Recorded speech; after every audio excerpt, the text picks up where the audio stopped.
ಇವತ್ತಿಲ್ಲಿ ಏನಾಯ್ತು ಗೊತ್ತಾ, A49 of 6 pack series ನಿನ್ನೆ ನೋಡ್ಕೊಂಡೇ ಇಲ್ಲ. 48 ಅಂತ ಹೇಳ್ಬೇಕಿತ್ತು, 47 ಹೇಳ್ಬಿಟ್ಟಿದ್ದೆ. I am really sorry. ಬೆಳಿಗ್ಗೆ ಎದ್ದಿದ ತಕ್ಷಣ ಫುಲ್ ಮೂಡ್ ಔಟ್ ಆಗಿತ್ತು. ಮಿರರ್ ಮುಂದೆ ಬಂದಿದ ತಕ್ಷಣ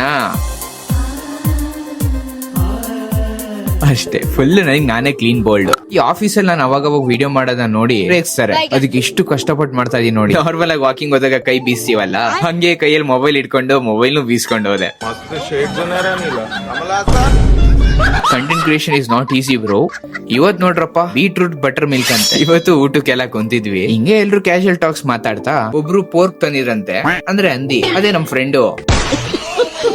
back to the story. Pork fry ಮಾಡಿದೆ, ತುಂಬಾ ಚೆನ್ನಾಗಿ ಬಂದಿದ್ದು ಅಂತ ಫೋಟೋ ತೋರಿಸಿದ್ರು. ಆಮೇಲೆ ನೀನ್ ಯಾವತ್ತಾದ್ರೂ ಟ್ರೈ ಮಾಡಿದ್ಯಾ ಅಂತ ಕೇಳಿದ್ರು. ನಾನಿಲ್ಲ ಅಂತ ಹೇಳಿದೆ. ನನ್ ಪಕ್ಕದಲ್ಲಿ ಬ್ರಾಹ್ಮಣರು ಕುಂತಿದ್ರು. ನೀವ್ ಟ್ರೈ ಮಾಡಿದ್ರ ಅಂತ ಅವ್ರಿಗೂ ಕೇಳಿದ್ರು.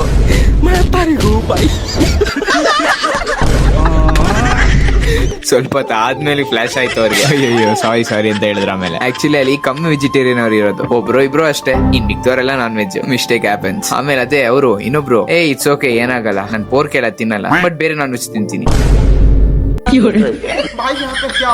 ಟ್ವಿಸ್ಟ್ ಒಂದ್ ನಿಮಿಷಕ್ಕೆ ಇಡೀ ಟೇಬಲ್ ತಂಗಾಗೋಯ್ತು. ಅಲ್ಲಿಂದ ಸೀದಾ ಮನೆಗ್ ಬಂದು ಮನೆಯಿಂದ ಜಿಮ್ಗೆ ಹೋಗಿ ಬೈಸಿಪ್ಸ್ ಅಂಡ್ ಟ್ರೈಸಿಪ್ ವರ್ಕೌಟ್ ನ ಮುಗಿಸ್ತೆ.